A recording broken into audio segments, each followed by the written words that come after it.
So this is the only proper conversation I have. 2020 is like the iceberg hitting Titanic in slow motion.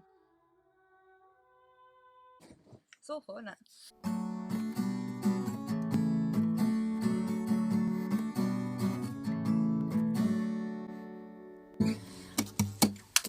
I hate the way I look on camera. Funny story, I did all of my makeup to film a video and then hated it and just couldn't film a video, so I was like, fuck it. Like I said before, every time that happens now I try and force myself into filming a video, whether it's like this, like all I can see is my double chin. Every time I get in that rut where I hate myself and I feel like I can't film a video, I just take all my makeup off, take a little breather, and then I'm like, right, just film a video, because you don't care what I look like. I mean, you might do, but you probably don't. Hello everybody, today is the 16th of July 2020, which means it's day 116. I like doing this a lot. It's like this little comfort thing. Yes, it's day 116. I am still not back at work. I still don't know when I'm going back to work. I have a little bit to update you on about this situation, but not a lot. So, my lips are very shiny from Vaseline. What I have been told so far is that it's just speculation, but they think that all huts, so all Pizza Huts, will be open by the end of July. A lot of companies were supposed to be taking part in the furlough scheme up until October because it was something called a furlough top-up scheme, and what that means is if the firm that you worked at couldn't offer you your full hours due to it not being very busy, because you don't really know how busy we're going to be when we open, so even though I'm on a 32-hour contract, I might not be guaranteed to get those hours because business might be shit, basically. So the furlough top-up scheme was meant to be that you got paid for the hours that you worked, and then if it didn't meet your contracted hours, furlough would top it up, basically. But I have been told that Pizza Hut are probably not taking part in that scheme because it might not be beneficial to them, or they're looking into it but they don't think that they're going to need to. There's apparently all these different roles that aren't all being combined into one waitressing role now. They think they're going to be able to offer everyone all of their hours, so they don't think it's necessary for the furlough top-up scheme. This was just told to me by one of my old managers who doesn't work for our store anymore, but she was just giving me a little update. We don't really know much because managers of my particular store haven't really said much. Maybe it is because they don't know much and they're waiting for the area manager, whoever, to tell them what's going on. But that's all I know. I'm still not back at work. I still haven't got a date, but apparently we will be given 7 to 10 days notice, I think, or 10 to 14. Either one of those. Yeah, we'll apparently be given plenty of notice before our restaurant reopens. Yeah, and that is all I know about that. So I'm still liking being off because I know that when I go back to work I'll be like, oh my god, I would give anything to be off and just sit around and watch Netflix and do fuck all. But there was a couple of times that I've been like, oh my god, oh my fucking god, I am so bored. Day 116. I have almost been off work. I think in 8 days it will be 4 months since I've worked a shift. Also, I just want to quickly say, a lot of people have been saying that in my last few videos the audio is only coming out of your right headphone. That is because I am filming on my phone, so I don't know why it does that, but it does. It just comes out of the right because it's not stereo sound. I just find it a lot easier to film on my phone at the moment, so I was about that. So it's not your broken headphones, it's my phone. Also, it's going to be compulsory for shoppers to wear masks from the 24th of July, I believe. So if you go into Tesco, go to the high street, if you go to Bluewater, you will have to wear a face covering of some kind. I don't really understand what has taken our government so long to make that decision. You know, almost 4 months into a pandemic. I do understand that now we only really need masks when we go out because people are out and we're not in a lockdown. I do understand that, but also we've been out of lockdown since it's like the 5th of July, was it 5th? 4th, 5th of July, which is a couple of weeks, and yet they haven't implemented, or they still haven't implemented wearing a face covering until the 24th. I don't know, I mean, it's better late than never, but I mean, I know I've already shown you my mask, but I really like it. I've seen a lot of people complaining about wearing a mask, and again, like I've previously said, I haven't had much experience of wearing a face mask yet, and I do think it's going to be unbearable at work. I say unbearable, it will have to be bared, like I will have to wear a face mask, but it will be really hot, and I know that it's going to be hard work to do a 6, 7, 8, 12-hour shift in a mask. But the way I see it is, it's a small ask. Surgeons do 12, 16, 18, 30 hours in a mask. Nurses wear a mask, carers wear a mask. All these people are wearing masks. People are saying that it stops the flow of oxygen and it limits the amount of oxygen you get. It does steam up your glasses, but that's about it. People have said that it limits the amount of oxygen that you get, and that is strictly, it's not true. It's a load of bullshit. I think, I can't see out of the glasses, I think it does make it more difficult to breathe. It feels a bit like you're suffocating because because of the hot air. That's what it is. I think when you're doing a job, that does make it a lot harder because you already get hot and sweaty at work anyway, and then to add a mask on top of that where you're basically just breathing in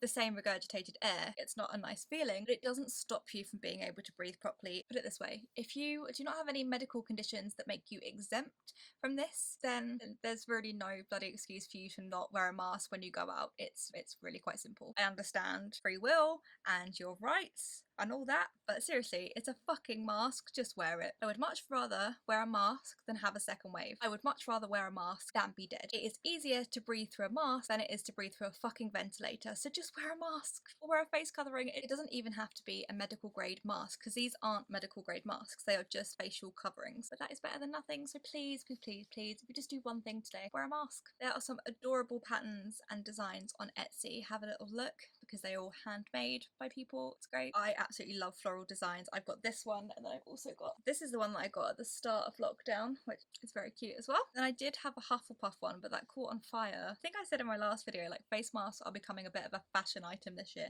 but I did just order another floral one, but I ordered it from Depop, which is a lovely handmade blue floral one with a matching scrunchie. I just think if you don't particularly want to wear a mask, just try and make it a little bit more enjoyable and get a design that you like. Same with children. I know they don't have to. If they're under the age of 11, they don't legally have to wear a face mask. But make it enjoyable, buy them a Disney princess mask, a Marvel mask, anything that will make it a bit more fun and relatable for them. There's just so many cute designs that you can get. There's no excuse to not wear a mask, really. Oh, whilst I remember, my package from Glossier claim today. I can never say it right. Glossier. The only time that I've ever bought things from Glossier was in January for my birthday, and all the makeup that I had from then until now has literally just run out. So it lasted me 7 months.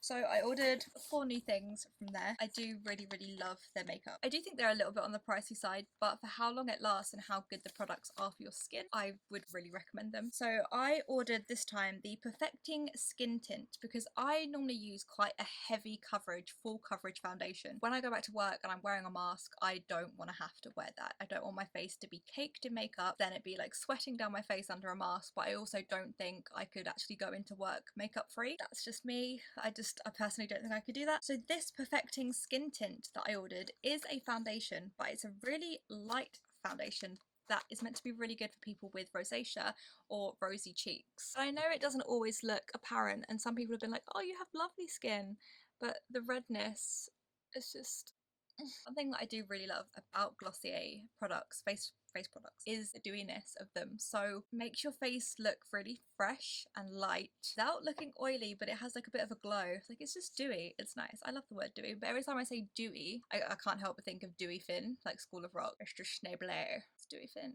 So dewy. Dewy. Maybe I'm saying it wrong. Do you know when you say a word too many times it doesn't sound like an actual word anymore? Dewy finish. A dewy finish foundation. So I got that. They do have a little sale on at the moment, so it was cheaper for me to get the foundation with the concealer. So I got the Stretch Concealer. I got the Dew Effect Highlighter, which again is a lightweight product. It's very dewy, it's very glowy, and it makes your skin look, it's quite a natural look, and I think that's definitely what I need for going back to work. Just still, I want coverage, but I just want to look fresh-faced and lovely, and I don't want it dripping down my face. I've never actually tried cream highlighter, so I normally use powder, and I think that's a reason why my makeup is always quite cakey. Now, I am wearing this today. You probably can't see any difference, but I know it's a massive difference. This is the Glossier Future Dew Oil Serum Hybrid. This you can either wear on its own or underneath makeup, and it just gives your skin an instant glow. I read so many reviews about this product and watched so many videos about it before buying because it was a little bit pricey. Did not put off paying one of my bills so I could order Glossier products. Did I? No. I've just realised how awful I am at explaining makeup products because I literally know nothing about makeup. So this has the colour of foundation. However, when you put it on your skin, it kind of blends into your skin tone, but it makes it even.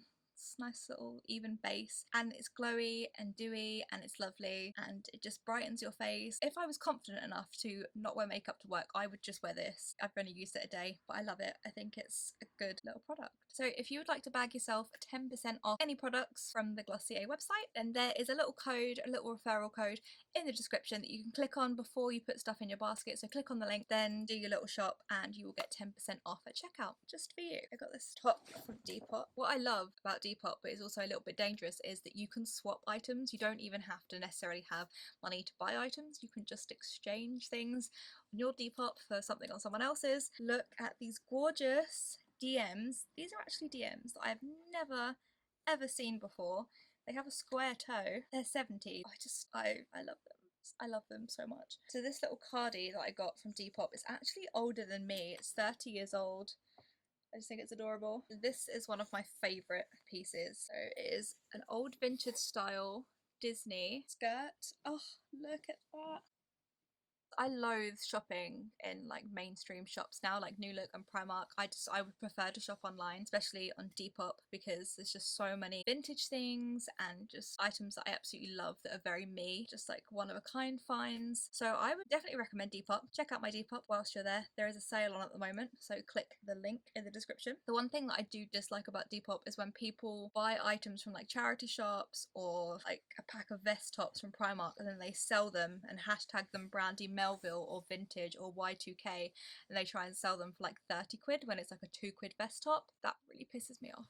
Yeah, so I mean, I am all for buying things in a charity shop and then selling it on, because you can get vintage items in a charity shop for like £2. I did it with a skirt the other day. It was a wonderful yellow sewn, it had like sewn wildflowers on it. It was a yellow skirt. It was lovely. It didn't fit, it was a small, but I bought it with the idea to put it on my Depop. It was £2. I sold it for 12, but it was worth 12. So it wasn't like I got a really shitty item and sold it for 30 quid just because I tagged it as vintage. I just realised that might sound a little bit bad, like going to a charity shop, buying an item for like 2 quid and then selling it on. But I have an eye for vintage stuff. I love going in charity shops and I can always seem to pick out the best bits. People know that about me, my friends know that about me. They're always like, oh my god, I love your style. Like, I can't believe you found that in a charity shop. If I see something in a charity shop that it's not necessarily for me, or it won't fit me, or it's not my style, but I think, hey, someone might really like that, I don't see the problem with selling it on Depop, just as long as you're not taking advantage of people and it's actually worth the price that you're selling it for. What you've also got to remember is that people don't really remember is that Depop take 10%, PayPal take 5%, and then you also have to pay a £3.10 shipping fee. You still need to make sure that you're making money as a seller. Also, if you go onto my Depop into who I'm following, there are some really great pages of people that make loads of custom products. So there is a girl that takes old bed sheets from the 90s, like Groovy Chick and Teletubbies and Noddy, etc., and she makes them into clothes, which is just incredible. It's great. I actually ordered a Groovy Chick bra from her the other day. Also is a lady called Jahuli, which I will link in the description. She customs her own jeans, but she also finds vintage items, really lovely vintage items, and sells them on her page as well. Also Florence May Vintage, not too sure if she has a Depop, but I will link her in the description. Lovely clothes as well. Just to go into the people that I follow on Depop if you are looking for some custom vintage Y2K 90s things. I didn't realise until the other day that Y2K, I was like, what the hell is Y2K? Like, what is all this being tagged as Y2K for? It means the year 2000. I felt really old, the fact that I didn't know that. Speaking of Y2K things, look. Found Sabrina the Teenage Witch annuals. Sometimes I feel genuinely nostalgic for the 2000s, like the early 2000s, late 90s. I actually ordered myself, I bidded on a Groovy Chick single duvet cover because I had it when I was younger and I was just suddenly feeling really nostalgic and I was like, this is the best 3 quid I've ever spent. And I also bought a Groovy Chick carry case, suitcase, bag thing. Because again, it was a couple of quid. I love that Groovy Chick, Bang on the Door, Bubblegum Club, all of these things are coming back. Part of me really wants to know why the clothes from my childhood are coming back into fashion. Like the 80s and 90s, like I love it, don't get me wrong, but I just want to know why. Like, why are all these teenagers suddenly like, yeah, denim on denim, yeah, butterfly clip, yeah, Groovy Chick. You weren't even alive when Groovy Chick was a thing, and yet suddenly they're acting like it's the best thing ever. You've never experienced having a Groovy Chick bedroom and all of your things are Groovy Chick. Not having an iPhone and just having a Walkman, and now suddenly you want a Walkman. Like, I don't know, like, I just think you've never experienced having like a full Groovy Chick bedroom. That's why I like Groovy Chick, because my whole bedroom was Groovy Chick. Now you think you're cool because you got one Groovy Chick bag. So Y2K. Like, I just don't get it. I don't know. Kind of feel like it's okay for me to like Groovy Chick now because I liked it when I was younger, so it's not really a fad for me. But for teenagers, I'm like, it's literally a fad. You don't actually know what Groovy Chick is. You don't know who the fucking Spice Girls are. Like, it was so weird. I know I say this every video, but I'm so sorry for rambling. It's just like I don't get to talk to people during the day. So this is the only proper conversation I have. This is why I miss having a cat. I went from having everyone in the household to just me. But like the annoying thing is, even though I'm normally home alone, I'm never home alone long enough. Like people always keep coming back and I can never do singing videos. Look at my guitar. I decided to stick stickers all over my guitar. So that's what it looks like. There's a Ross sticker there. So like I said, I have been incredibly bored and in need of something to do. So I decided to take up embroidery, and I am the least arts and craftsiest person, is that even a word, that I know. Like I am shit at all things arts and craftsy. Yeah, so I'm not very good at arts. Did you ever used to do this trick when you were younger?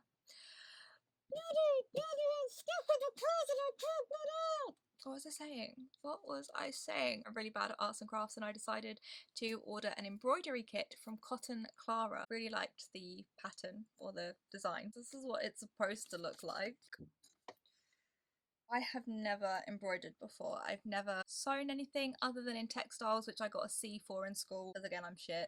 So I started doing this a few nights ago. Can't see, I added some pink on. My pink is a lot better than my black, because I did the pink last night. I think I've gotten a lot better. I mean, look at that one compared to that one. Finding this incredibly therapeutic, just doing this and watching a film, just chilling out in the evening. I would say it's great for anxiety. I know I've said that again in a few videos about having anxiety and whatever, but I feel like it's controlling my life a little bit at the moment. This is good for anxiety. It's very calming. So, and it comes in a cute little box as well. And the company is CLARA. And because I'm lame and I've really been enjoying doing it, Jack said that he would order me another kit from there for when I finish this one. So I ordered another one this morning, and I also ordered like 50 different coloured threads as well, because I feel like I'm really going to get into this, and I'm sure I'm going to get better. I fucking hope so, because I'm awful. And then whilst we're on the topic of anxiety, so I know I have mentioned anxiety in quite a few of my lockdown videos. I am very well aware of that, but I've always said I will be quite transparent with my audience, and if anxiety plays a big part in your life, then obviously you're going to talk about it quite a bit. There is a book that I would really love to recommend. Now, this is the only book that I've ever read on anxiety that I can relate to. So this one is called The Anxiety Solution by Chloe Brotheridge, or Brotheridge. I feel like a lot of anxiety books just spout the same shit that you already know. This one is different. From the first couple of pages, I knew that the author had actually experienced anxiety herself. I wasn't just spouting bullshit. I felt like I could relate to her, and I felt like everything she was saying in the book I agreed with.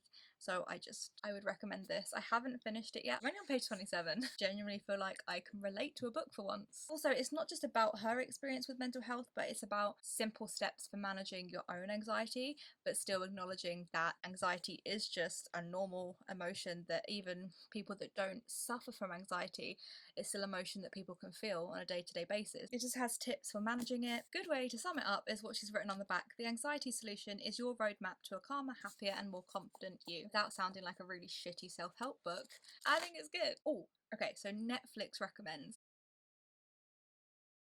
I watched Vacation last night, which is a sequel to the National Lampoon Vacation films. I've only ever seen National Lampoon's Christmas Vacation though. I did really enjoy that. Me and Jack were actually laughing our asses off. That's worth a watch. I have always loved the Grudge films. I've watched the Japanese versions, the American remakes, the original, blah blah blah. There is a Grudge, or Ju-on, I think that's how you say it, series on Netflix, which I hadn't even heard of before I was just scrolling through Netflix, and it is a Japanese series, but it is very well dubbed over in English, so it makes for a really easy watch. I literally watched all of them in a night. I think there's only about 7 or 8 episodes, and they're only half an hour long. That is worth a watch. If you haven't seen the Grudge films, it might be a little bit harder to follow because it's got some like intricate storylines, interweaving storylines and things, but it's very good. You will know, or I mean you might not know, but I do have a morbid curiosity with World War II, the Holocaust and Auschwitz and concentration camps and everything, and it's just, I say it's a morbid fascination because some people would be like, why are you interested in that? I would love to go to Poland. I have been to Terezin, which is a concentration camp in Prague,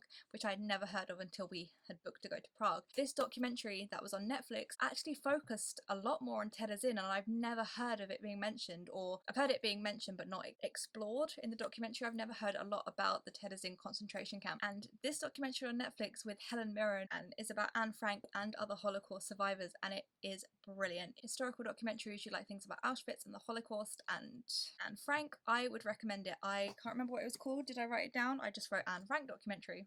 Probably one of the better documentaries that I've watched about Anne Frank anyway, not necessarily about the Holocaust. I just found it really fascinating that I'd been to Terezin and it focused on people walking around Tedder's Inn, and a bit more about people that had been captive in Tedder's Inn as well, and I just found it fascinating. And also, it's the only documentary that I've ever heard Anne Frank referred to as Anne Frank, or Anne, I don't really know how you say it. I thought it was Anne Frank, but apparently that is just how we say it, and that is not how they would have pronounced her name. It was Anne or Anne. I thought that was fascinating. Sorry, I'm very lame when it comes to things like that. I like murder documentaries and serial killers and things about the Holocaust, and also child murders as well, and cold cases and unsolved mysteries and ghosts, and I love things.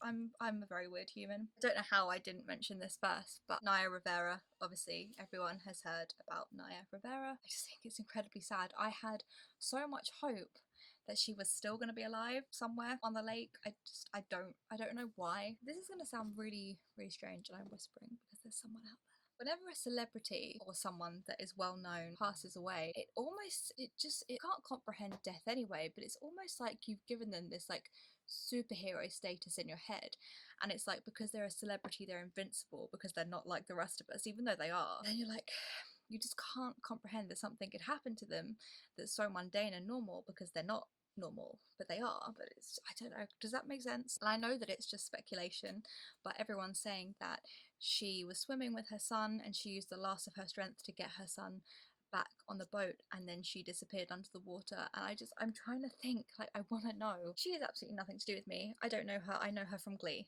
and even I want to know how it happened and why it happened. So I can't imagine how her family are feeling not knowing.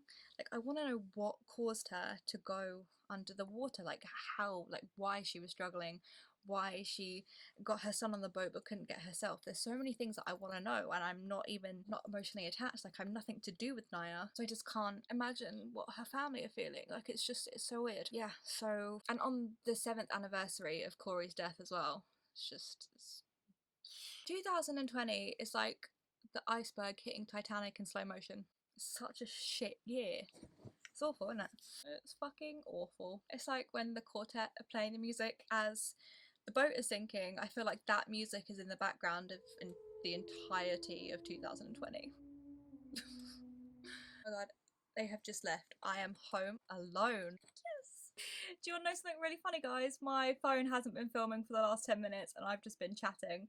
So it's almost run out of rooms because I've had to delete some videos to record this. So just really, really quickly, if you would like to support the theatre at the moment, because you know theatres aren't reopening until 2021, they are following in Broadway's footsteps, which also isn't opening until 2021, you can support the theatre fund. Go to the link in the description and you can purchase, oh it's upside down, you can purchase t-shirts and pin badges and masks that say "the show must go on," and all of the proceeds will go to the theatre support fund. Did have something else to talk about as well, my first pub experience.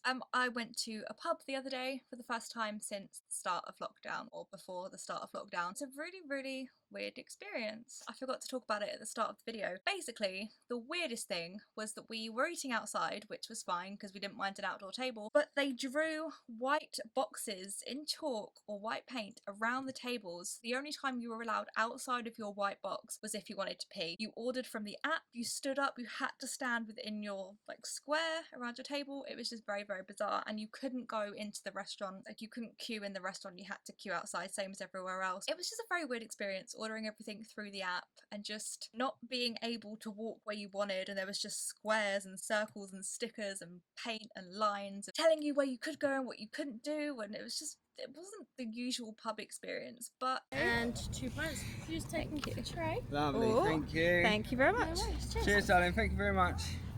It was my first pub experience. It was still lovely. We got very drunk, but I don't think I'll be wanting to go to a pub anytime soon if it's like that. So I'm gonna have to go, but I think that was everything that I had to talk about anyway. So thank you for watching as per usual. Hope you are having a lovely Wednesday. I'm also getting my nipple pierced tomorrow and I am bricking it. I'll let you know if I get that done. Yeah, so I will see you later. Bye!